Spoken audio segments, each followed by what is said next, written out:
요한복음 강의 29번째 시간입니다. 오늘 본문은 예수님이 베드로의 발을 씻기는 장면, 소위 세족식 그 내용을 다루고 있습니다. 이 내용은 공간복음 그 어디에도 등장하지 않습니다. 공간복음에 나타나는 예수님과 제자들의 그 저녁 식사 내지는 최후의 만찬이라고 이제 불리는 그러한 내용이 여기서는 이제 굉장히 많이 희석이 되고 대신 바로 이 세족식으로 바로 그 장면이 이제 대체가 되었다라고 해도 과언이 아닐 겁니다. 13장을 포함해서 17장에 이르기까지 이제 굉장히 긴 장, 그 모든 장들이 다 예수의 하루 동안의 연설로 이제 가득 차 있습니다. 본문을 나누는 것이 그래서 굉장히 이제 좀 쉽지가 않았어요. 왜냐하면 이제 그 말들이 공간복음에서는 찾을 수도 없는 것들이고 쭉 이어지고 있기 때문에 조금 쉽지는 않았습니다만은 그래도 제가 나름대로 조금 어느 정도 분량을 생각해서 나눴습니다. 오늘은 그 중에서 17절까지만 살펴보도록 하겠습니다. 먼저 13장 1절과 2절입니다. 6월절 전에 예수께서 자기가 세상을 떠나 아버지께로 돌아가실 때가 이른 줄 아시고 세상에 있는 자기 사람들을 사랑하시되 끝까지 사랑하시니라. 마귀가 벌써 시몬의 아들 가룟 유다의 마음에 예수를 팔려는 생각을 넣었더라. 여기서 이제 두 가지 내용이 도입됩니다. 하나는 예수의 죽음이 임박했다라는 것을 암시함으로써 이제 요한복음의 이야기가 이제 절정을 향해 가고 있다, 끝을 향해 가고 있다라는 그런 것을 보여주고 있고, 또 다른 하나는 그 절정을 향해 가는 과정 가운데 유다의 배신이 그 가운데 발생함으로써 어떤 위기가 나타날 것이다 라는 것을 또한 보여주고 있습니다. 이제 가룟 유다 이야기 내지는 이제 유다의 배신에 관해서는 13장 좀 중반부터 나오기 때문에 이러한 암시가 있다라는 것만 여기서는 얘기하고 유다에 관해서는 다음 주에 다루도록 하겠습니다. 물론 오늘 본문에 이제 유다에 관한 언급이 짤막하게 이렇게 간접적으로 이제 등장을 하기 때문에 그 부분에 대해서는 차후에 또 잠깐 오늘 설교 가운데 다루도록 하겠습니다. 여기서 우리가 중요한 것은 예수께서 끝까지 사랑하시니라 라는 그 말이 도대체 어떤 의미를 지니고 있느냐, 이제 이것을 묵상하는 것일 겁니다. 이것은 세 가지 의미를 담고 있습니다. 이제 끝까지라고 했을 때 그 용어가 이제 텔로스인데 굉장히 포괄적인 용어를 나타내고 있거든요. 첫 번째로는 우선 시간적인 의미를 갖고 있습니다. 예수는 자기가 이제 세상을 떠날 때까지, 그러니까 자기가 죽을 때까지 제자를 사랑하는 분이라는 것을 지금 여기서 가르쳐주고 있습니다. 사실 이것이 어떻게 보면 당연한 것 같기도 하지만 굉장히 지금 중요한 지점입니다.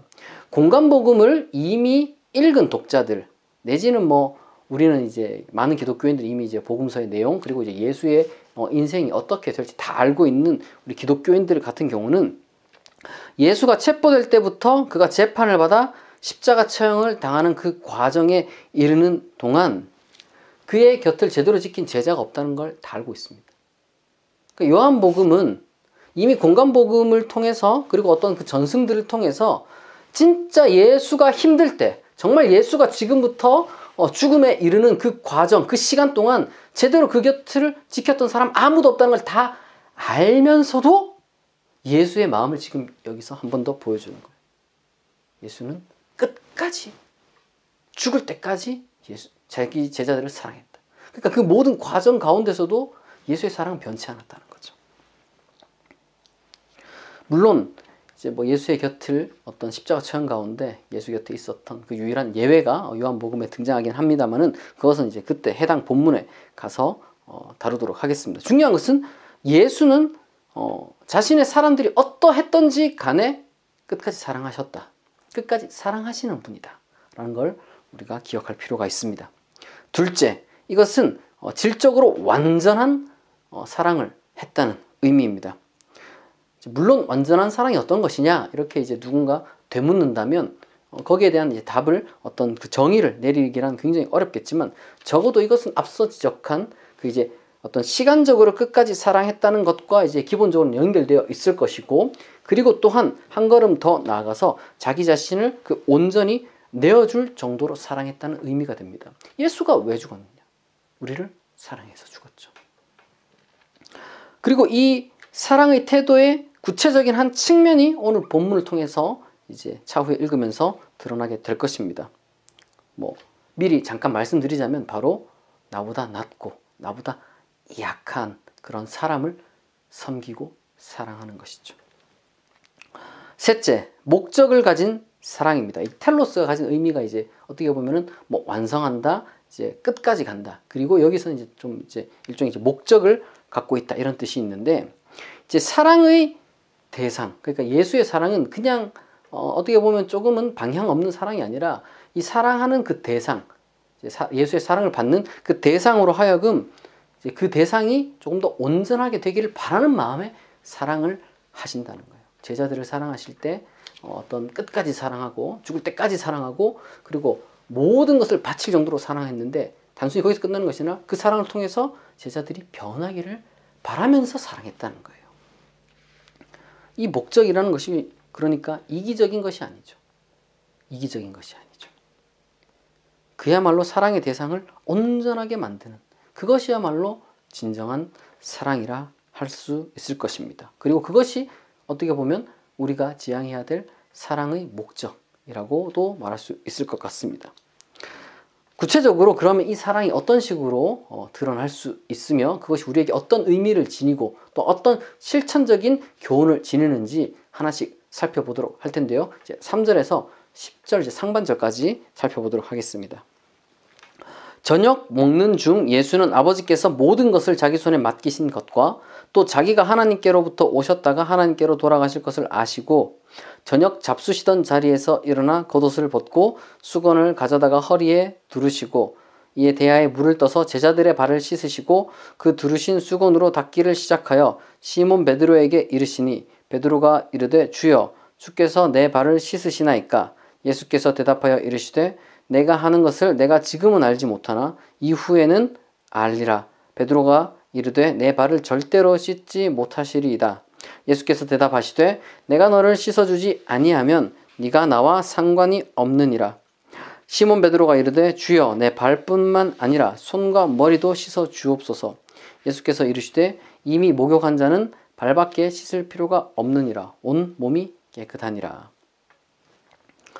앞서 이야기했듯이 공간복음과 달리 여기서는 실상 이제 사도 바울이 이제 고린도전서 11장에서 이제 예수께서 제정하셨다고 하는 바로 그러한 어떤 성찬의 모티브를 제공할 만한 이야기는 생략되어 있습니다.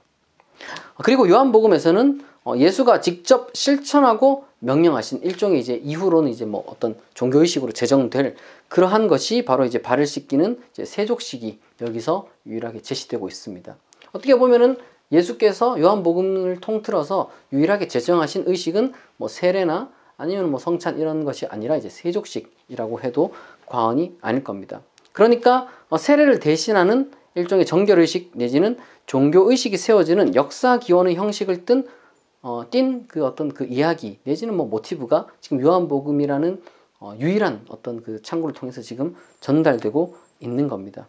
아마도 이것은 요한복음 저자 자신의 어떤 그 생각일 수도 있고 하지만 그보다는 요한복음 저자가 속해 있던 공동체가 가지고 있던 그 특유의 어떤 그 전승 내지는 이제 실천으로 추정이 됩니다. 어떻게 보면 이제 기독교 공동체가 그 당시에 이제 굉장히 이제 많았는데 다양했는데 그 공동체 수만큼이나 각자 고유한 다양한 의식이 있었다라고 이제 볼 수도 있는 그러한 간접 증거가 되고요. 이제 일반적으로 물론 그 공유되는 게 있었을 겁니다. 그게 바로 이제 성찬과 세례 이런 것이었을 텐데 그런 것도 있고 그런 것도 아닌 이런 세족식 같은 것도 있었다라고 우리가 볼 수 있습니다. 중요한 것은 실천적으로 우리가 이제 이러한 그 현상을 통해서 배워야 할 것은 뭐 성찬이든 세례든 뭐 세족식이든 그 어떤 것이라 할지라도 소위 성례라는 것의 그 종류와 양식에 그토록 뭔가 이제 문자적으로 집착할 필요는 없다라는 것을 우리가 여기서 확인해야 됩니다. 중요한 것은 어떤 종교의식을 계승하건 간에 그 종교의식에 담겨져 있는 참된 의미, 실천적 의미를 깨닫고 그 뜻을 발견하고 그리고 이제 그것을 체화해내고 그것을 이제 구현해내는 게 훨씬 더 중요할 것입니다.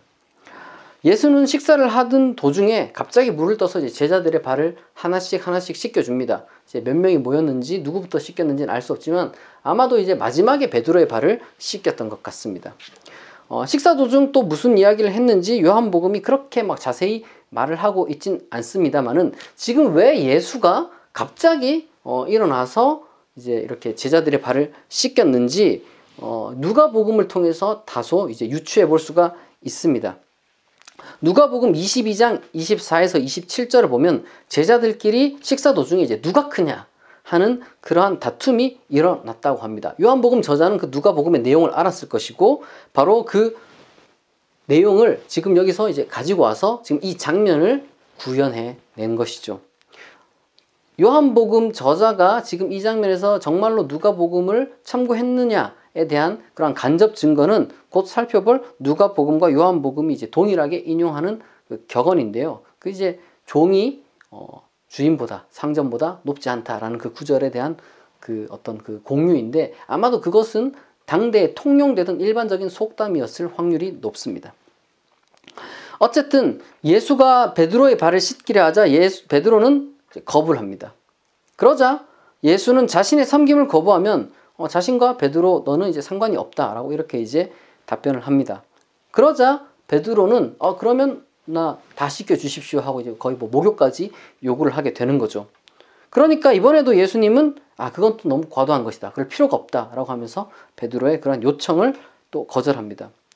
이 장면만 보면은 마치 좀 베드로라는 인물이 좀 적당한 그걸 모르고 그저 성급하고 뭐 열정 넘치고 그리고 좀 사려도 깊지 못한 그러한 좀 어리숙한 제자 정도로 보이는데 물론 이제 요한복음 저자는 이제 베드로의 상을 다소 이제 그런 식으로 좀 만들려는 의도가 분명히 없지는 않습니다만은 그러나 우리가 그런 베드로의 어리석한 모습만 보면서 아유 베드로 참 답답하네 이렇게만 생각하고 넘어갈 게 아니라는 거죠. 오히려 여기서는 지금 이 두 번의 대화 가운데서 이제 이 두 번의 주고받은 가운데서 우리가 굉장히 심오하고 중요한 어떤 그 신앙적인 어떤 그 종교적인 그 의미를 발견할 수 있다는 겁니다.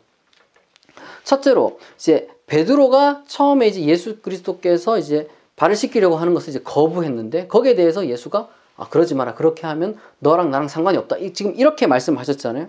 이것은 기독교 신앙이란 결코 어떤 그 자기 수련 이런 것과 동일시될 수 없다는 걸 보여주는 겁니다. 간혹 사람들은 이제 어떤 사람들은 신에게 기대고 의지하고 기도하는 그런 종교를 좀 저급하고 나약한 그러한 것으로 여길 때가 있고 혹은 자기 수련이나 종교나 차이가 없다고 말합니다. 종교는 결국엔 자기 수련 뭐 이런 식으로 이제 이야기를 하는 사람들이 있습니다. 철학, 도덕, 수련 뭐 이런 것들은 자기 의지 그리고 뭐 자기 결정에 기반합니다. 오로지 자기에게 달려있는 거예요, 사실. 거기에는 신이 개입할 여지가 없죠.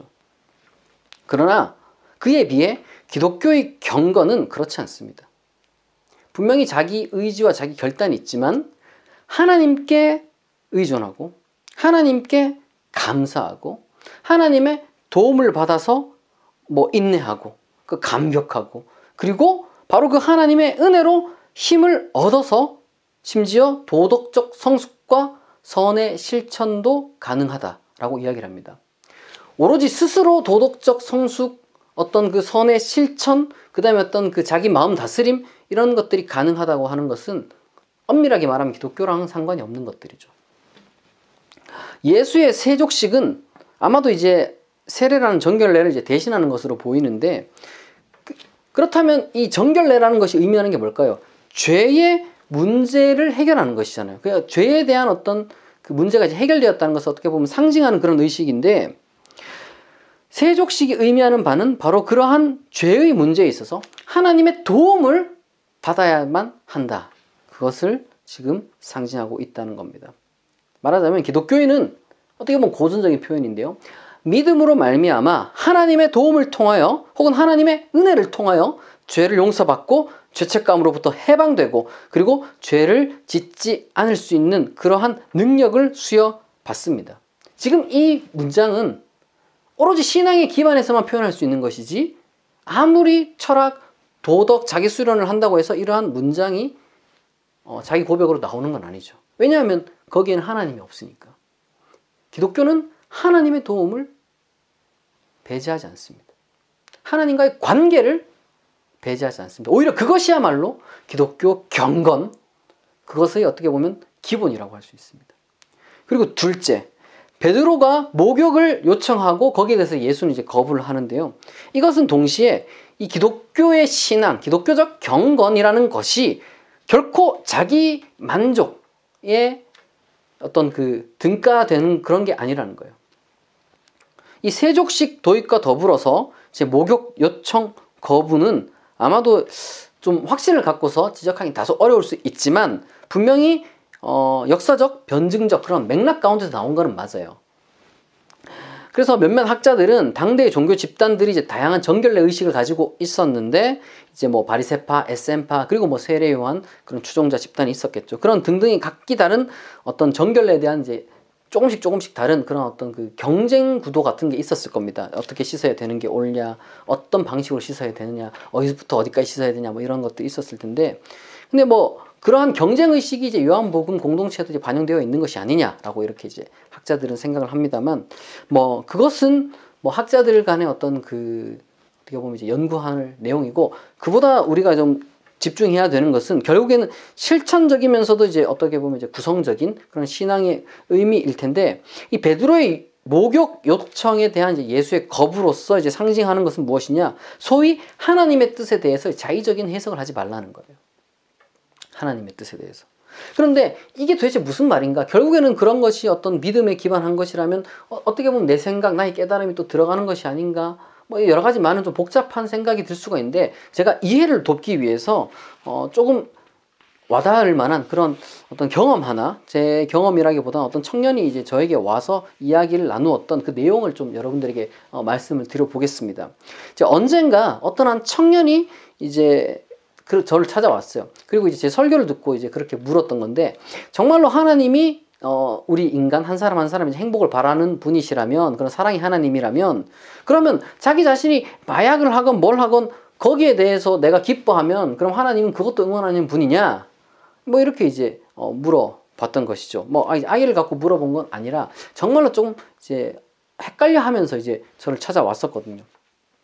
이제 그 청년의 말에 의하면은 얼핏 우리가 이제 듣기에는 종교 논리가 참 어떻게 보면 시시하구나, 뭐 그 청년의 말이 좀 들어맞는 거 아닌가 이렇게 이제 생각할 수 있지만, 그것은 하나님이 우리의 행복을 바라시는 분이라는 그 말의 의미를 너무 이제 자의적으로 내지는 좀 좁게 해석한 그러한 어떻게 보면 이제 그 청년에 대한 말은 아니지만 그 말 자체로 따지면은 이제 궤변이라고 할 수 있는 것이죠. 기독교 신앙은 최초의 그 기독교인들의 개인 신앙 및 그리고 이제 공동체 신앙이 있었겠죠.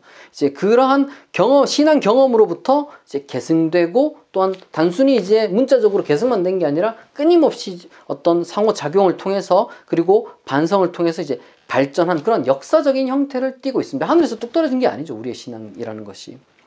그리고 최초의 이 모든 종교 요소들이 있을 거 아니에요. 뭐 예를 들면 살아계신 하나님을 의존하는 것, 뭐 이런 것들, 이게 이제 최초의 공동체가 가지고 있었던 신앙 경험 내지는 신앙 요소인데, 이런 것들을 다 우리는 어디서부터 배웠냐? 신약으로부터 배우죠. 신약으로부터. 그러므로 기독교 신앙의 어떤 원천은 1차적으로는 신약, 성경이라고 할 수 있을 겁니다. 그러니까 지금 뭐 신약을 이렇게 강의를 하고 있는 것이죠. 동시에 이 신약이 오늘날에도 유의미한 이유는 그것이 실제로 아직까지도 우리 인간에게, 그리고 나 자신에게, 그리고 우리들에게 우리의 마음과 삶과 인생에 여전히 유효하게 작용을 하고 있다는 것을 우리가 경험적으로 알고 있기 때문이에요. 단순히 그 문자를 추정하기 때문이 아니라는 거죠. 신약에서 지향하는 하나님의 은총, 예수의 섬김으로 상징되는 하나님의 은혜는 따라서 결코 개인의 어떤 그 제한적이고 이기적인 뭐 쾌락, 뭐 그것이 뭐 육체적인 것이 될 수도 있고, 뭐 사회적인 것이 될 수도 있고, 뭐 정신적인 것이 될 수도 있는데, 어쨌든 그런 것들의 극대화를 얘기하는 게 아니에요. 그런 것을 극대화를 얘기하는 게 아닙니다. 그럼 도대체 그게 무엇이냐? 그래서 그것의 구체적인 내용을 지금 베드로의 목욕 요청 거부에 예수님께서 덧붙여서 말씀을 하시는 거죠. 10절 하반부부터 15절을 읽어보도록 하겠습니다. 너희가 깨끗하나 다는 아니니라 하시니 이는 자기를 팔 자가 누구인지 아심이라. 그러므로 다는 깨끗하지 아니하다 하시니라. 그들의 발을 씻으신 후에 옷을 입으시고 다시 앉아 그들에게 이르시되 내가 너희에게 행한 것을 너희가 아느냐? 너희가 나를 선생이라 또는 주라 하니 너희 말이 옳도다. 내가 그러하다. 내가 주와 또는 선생이 되어 너희 발을 씻었으니 너희도 서로 발을 씻어주는 것이 옳으니라. 내가 너희에게 행한 것 같이 너희도 행하게 하려 본을 보였노라. 여기서 이제 또 잠깐 이제 가룟 유다가 삽입적으로 암시적으로 간접적으로 이제 언급이 됩니다. 뭐 이름이 나오진 않았지만 뭐 우리는 누구나 다 알고 있죠. 그리고 요한복음을 읽던 1차 독자들도 아마 공간복음의 그 내용을 다 알고 있는 사람들이 대다수였을 것이기 때문에 지금 여기서 말하는 것이 이제 유다인 것을, 그리고 또 요한복음 서두에도 이미 유다라는 것을 암시를 했었죠. 그래서 다 알고 있습니다. 뭐 가룟 유다 이야기는 처음에 말씀드린 대로 이제 다음 주에 다루도록 하겠지만, 여기서 한 번 더 나왔으니까 이제 간략하게 다루자면 우리가 교회론적 차원에서 좀 고민해 볼 게 있어요. 그게 뭐냐? 현실적으로 같은 공동체에 몸을 담고 있다고 해서 모두가 같은 마음을 가질 수는 없습니다. 성경에 보면 두세 사람이 모인 곳에는 나도 그들 중에 있다, 이렇게 이제 마태복음에서 예수님께서 말씀을 하셨는데, 근데 이제 그 2명, 3명이라 할지라도 소수죠. 소수를 할지라도 각자 생각하는 게 다 달라요. 숫자가 적건 많건 결코 다 동일한 마음을 가질 수는 없습니다. 그건 불가능하죠. 그러면 이것을 하나가 돼야 되기 때문에 억지스럽게 어떻게든 모두에게 동일한 수준의 동일한 내용의 어떤 생각과 신앙을 강요해야 되느냐? 그건 또 잘못된 거죠. 그건 아주 잘못된 거죠. 다양한 마음이 있을 수밖에 없고, 이제 다양한 어떤 수준, 다양한 어떤 생각의 스펙트럼이 이제 넓을 수밖에 없고, 또 깊이도 이제 여러모로 이제 차이가 날 수밖에 없는데, 중요한 것은 결코 용납할 수 없는 마음은 있다는 거예요. 이제 교회가 이제 하나 되는 과정 중에 억지로 모든 것을 막 이렇게 정형화시킬 필요는 없지만, 그 가운데 다양성을 인정하되 도저히 용납할 수 없는 그러한 것도 있습니다. 그 중에 하나가 바로 지금 여기서 유다의 태도, 유다의 마음입니다. 그것은 바로 사익을 추구하는 마음과 배신입니다. 배신. 이건 공동체 내에 절대 있어서는 안 돼요. 이제 사익을 추구하는 마음과 이제 배신, 언제라도 배신할 수 있는 어떤 그 자세, 이런 것들은 공동체에 있어서 사실 그 둘이 또 연결되어 있어요. 이 교회를 나오는데 이 교회를 이용하려고 하고, 어떻게든 이제 교회의 어떤 그 뭐 힘이든 뭐 교회의 뭐 사람이든 하여튼 그 교회를 이용해 가지고 자기 배를 불리려고 하고, 그리고 언제라도 이런 교회 뭐 배신할 수 있는 이런 마음 가진 사람은 굉장히 위험합니다. 교회 내에 있어서는 안 돼요. 그런데 우리가 뭐 사람 속마음을 알 길은 없잖아요. 알 길은 없는데, 우리가 겉으로 드러난 너무 이제 눈에 뻔히 보이는 사익을 추구하고 이제 언제라도 이제 교회를 배신할 수 있는 그러한 사람들도 그냥 용납하는 그러한 좀 안타까움이 우리 가운데 이제 만연해 있는 것 같습니다. 한국교회 성도들은요, 세습하는 목사를 비롯해서 성범죄 저지른 목사, 횡령한 목사, 이간질하는 목사, 학력 위조한 목사, 뭐 정치 선동하는 목사, 헌금 강요하는 목사, 하여튼 온갖 그런 몰상식한 그런 목사들을 그런 짓을 저지른다 할지라도 여전히 자신의 공동체에 두고, 심지어 공동체 리더로 두고 있어요. 정말로 교회의 머리가 예수다, 예수 그리스도이다, 이렇게 이제 고백하는 그런 교회는요, 그런 사람들을 리더로 둘 수가 없죠. 교회를 정결하게 하는 그 7이라는 것이 어떤 것인지 전혀 모르는 그런 집단들인 것이죠. 그러한 사람들을 리더로 두는 교회는 예수를 배신한 가룟 유다의 회라고 불러야 할 겁니다. 결국 그런 사람들이 예수를 팔아넘기고 교회를 엉망진창으로 만드는 거예요. 한편 예수의 세족식은 유일한 단 한 번의 섬김이었습니다. 예수님이 요한복음이든 아니면 다른 어떤 데서든, 요한복음 외에는 뭐 다른 데서 나타나지도 않지만 이제 사역을 하시면서 다른 제자들의 발을 뭐 반복적으로 씻기셨다, 이런 이야기를 하잖아요. 이때 딱 한 번이었습니다. 근데 물론 이것이 이제 실제 역사적 사실일 확률은 굉장히 낮아요. 앞서 이야기했듯이 누가복음에 기반하여 만들어낸 그 요한복음 저자 내지는 요한복음 공동체의 어떤 그 상상일 겁니다. 당시에는 어떤 실천이 먼저 도입되고 그 이후에 그에 대한 어떤 서사가 이제 만들어지는 것은 굉장히 이제 흔한 그러한 일이었습니다. 비단 이것은 뭐 당시의 기독교 공동체뿐만 아니라 인류사가 가진 대다수의 전통이라 불리는 모든 것이 다 이런 식으로 이루어지는 거예요. 어떤 그 실천이 어떤 모종의 이유로 만들어지고 거기에 대한 서사가 이제 후대에 덧붙는 그런 것들. 중요한 것은 뭐 어떤 의식이건 아니건 경험이건 이것이 이제 신앙으로 해석된 그런 경험이 된 거죠. 신앙으로 해석된 체험이 된 거고 신앙으로 해석된 이야기가 여기에 존재하게 되는 거죠. 그런 것은 우리의 삶의 원칙이 되는 경우가 많이 있습니다. 그런 것들이. 뭐 예를 들면 쉽게 말해 어떤 사람이 이제 뭐 빚을 졌는데 뭐 빚을 갚고 뭐 돈도 이렇게 크게 버는 어떤 그러한 경험을 했어요. 근데 이것을 신앙적으로 해석을 한번 하고 나면 그때부터 그 사람의 어떤 그 삶의 원칙이 되어버리는 거예요. 그게 뭐 어떤 방식인지 몰라도 예를 들면은 뭐 내가 기도를 했더니 빚을 갚았다. 내가 뭘 어떻게 했더니까 내가 돈을 많이 벌었다. 이런 식으로 신앙적으로 한번 해석하고 나니까 그게 삶의 원칙이 되어버리는 거죠. 어떤 사람은 또 문제를 해결할 때 뭐 특정 시점에서 특정 행위, 뭐 예를 들면 이제 뭐 금식을 할 때, 뭐 기도를 할 때, 그리고 뭐 이제 성경을 묵상할 때, 특히 이제 뭐 기도나 성경 묵상할 때 문득 떠오른 뭐 자기만의 어떤 그 생각이 있어요. 근데 그걸 이제 신앙적으로 자기가 막 해석을 하는 거죠. 하나님이 내게 주신 뭐 마음이다. 하나님이 생각을 주셨다. 이렇게 자기 나름대로 뭔가 이제 해석을 하는 거예요. 근데 그렇고 나서 그걸 무슨 자기 삶의 또 원리로 삼는 거죠. 자기가 뭐 A냐 B냐 선택의 기로에 있는데 뭐 A가 갑자기 떠올랐다. 내가 근데 언제 이게 떠올랐느냐? 내가 뭐 금식할 때 떠올랐다. 그러니까 내가 앞으로 다른 뭐 어떤 그 양자택일이나 아니면 여러 가지 많은 선택의 길에 놓여 있을 때는 금식을 해야지. 뭐 이런 식으로 이제 삶의 원칙이 되어 버리는 거죠. 지금 그 모든 것에서 대해서 제가 뭐 평가를 하진 않습니다. 그건 뭐 각자에 따른 것이죠. 다만 최소한 기독교인이 하나님의 은혜로 혹은 하나님의 도우심으로 아니면 뭐 우리가 이제 또 다른 종종 쓰는 표현을 하나님의 뭐 건지심으로 그렇게 이제 우리가 위기를 극복하고 쓰러진 자리에서 다시 일어난 경험이 있다. 이렇게 이제 신앙으로 해석한다면 그것을 우리가 삶의 원칙으로 삼음으로써 다른 사람에게도 유의미하게 반복될 수 있게 만들어야 되는 겁니다.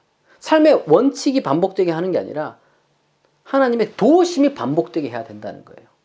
이걸 오해하면 안 됩니다. 우리가 이 두 가지를 종종 오해하기 때문에 좀 신앙에서 강요가 일어나고 좀 대화가 안 되는 경우가 있어요. 우리가 반복해야 되는 것은 우리가 겪은 어떤 그 신앙 해석 방법이 아니에요. 오히려 신앙 해석을 통해서 우리가 느꼈던 바로 그 사랑, 그 은혜를 반복해서 생산해야 된다는 거죠. 그게 삶의 원칙이 되어야 되는 거예요. 해석은 각자에게 뭐 고유한 거니까. 그러나 모두에게 공통적인 것은 그것을 반복해서 하나님의 은혜를 반복해야 된다. 어떤 식으로든지. 예수님의 세족식은요, 섬김의 상징이에요. 섬김의 상징. 하나님의 도움의 상징이라고도 말할 수 있겠죠. 요한복음의 그 전체 그 흐름에 의하면. 따라서 예수님의 그 세족식은 우리가 살아가면서 하나님의 은혜를 입은 순간이 있다라는 해석이 우리 가운데 존재한다는 겁니다. 신앙 해석이죠. 신앙 해석. 요한복음 저자도 뭐 실제로 그걸 예수님이 발을 씻기는 그걸 경험하지 못했단 말이에요. 예수님의 제자들이 실제로 경험을 딱 한 번 했다 할지라도 요한복음 저자는 그걸 경험한 게 아니죠. 근데 그것이 왜 반복되고 있느냐는 거예요. 요한복음 공동체 내에서. 그것은 신앙으로 해석되었기 때문입니다. 하나님의 도움을 상징하는 의식으로 이해하고 있기 때문이에요. 따라서 우리 인생의 하나님의 도움, 예수님의 그 세족식으로 상징하는 그 하나님이 우리를 도우시는 것. 하나님이 나를 도우시는 그러한 경험이 일어났다고 믿는 사람은 필연적으로 바로 그 하나님의 도우심을 나 자신을 통해서 다른 사람에게 재생산해내야 되는 거예요. 자기 만족이 하나님의 도움의 목적이 아니라고 말씀드렸죠. 자기 만족이 하나님의 은총의 목적이 아니라고 제가 말씀드렸습니다. 아까 그 형제 이야기를 하면서. 그럼 뭐냐? 하나님이 우리를 이렇게 돕는 까닭은 뭐냐? 그리고 예수가 우리를 끝까지 사랑한다고 하실 때, 우리를 온전하게 하기 위해 사랑했다고 했을 때 그 목적이 뭐냐? 바로 우리 스스로 하여금 자기 만족, 어떤 그 나의 어떤 쾌락의 극대화에 빠지게 만드는 것이 아니라 다른 사람을 돕게 하는 하나님을 닮은 인간이 되게 하기 위함입니다. 예수를 닮은 인간을 만들게 하기 위함이라는 것이죠. 예수님의 세족식은 이러한 상징적인 의미를 담고 있어요. 아, 예수님 좋은 분. 아, 서로 발 씻겨야 되는구나. 이렇게 해서 문자적으로 발만 씻겨주는 그런 것을 퍼포먼스로 하는 것이 아니라는 거예요. 그리고 또한 이렇게 함으로써 우리의 그 신앙은 내적으로는 그야말로 종교적이죠. 왜냐? 하나님과의 관계를 가장 우선시하니까. 그러나 외적으로는 도덕적, 사회적, 그리고 공적, 이타적 차원을 가질 수 있게 되는 겁니다. 왜? 우리가 재생산하려는 것은 어떤 나의 해석이나 아니면 어떤 나의 신앙 강요가 아니라 바로 그 도우심을 재생산하는 것이기 때문에. 그것이 문자 그대로 뭐 발을 씻기는 게 될 수도 있겠지만 그 외에도 섬김, 다른 사람을 높임, 이 두 가지라면 무엇이라도 하나님이 보실 때 아, 정말 내 명령을 그리고 내 말을 잘 이해하고 실천하는구나, 이렇게 생각하실 겁니다. 16절과 17절을 읽겠습니다. 내가 진실로 진실로 너에게 이르노니 종이 주인보다 크지 못하고 보냄을 받은 자가 보낸 자보다 크지 못하나니 너희가 이것을 알고 행하면 복이 있으리라. 이것은 이제 예수님의 추가적인 말씀으로 어떻게 보면 이제 교만에 대한 경고이면서도 동시에 누구라도 충분히 그러한 섬김의 삶을 살 수 있다는 격려이기도 합니다. 무슨 말이냐면 하나님은 누구에게라도 은혜를 베푸십니다. 따라서 우리는 언제라도 은혜를 베풀어야 하고 베풀 수 있습니다. 요한복음에서 이제 이 복이 있다라고 하는 이런 표현이 사실 잘 사용되지 않아요. 공간복음에서는 제법 자주 사용되지만 이 요한복음에서 이 마카리오스라는 말은 잘 사용되지 않습니다. 여기서 한번 사용되고 그리고 나중에 이제 도마에게 한 번 더 사용되었습니다. 여기서 지금 말하는 복이란 무엇이냐? 하나님의 관점에서 본 복이라는 거죠. 그냥 뭐 복이 있다 이렇게 하면 약간 좀 모호하고 이게 뭐 부자가 되는 것이 건강한 건지 뭐 여러 가지 많은 뭐 아니면 이제 심리적으로 뭐 즐거운 건지 여러 가지 많은 해석이 있지만 지금 여기서 말하는 것은 하나님 관점에서 복이 있다라는 그런 의미를 지닌다고 볼 수 있겠죠. 사실 이 복이 있다라는 그 표현을 이제 뭐 유대교 경전 이제 어떤 구약이건 아니면 이제 신약이건 간에 언제나 사람에게 이제 복이 있다라고 할 때는 사실상 거의 예외 없이 이제 하나님의 관점에서 이 사람은 복이 있다라고 이제 말하는 것과 같습니다.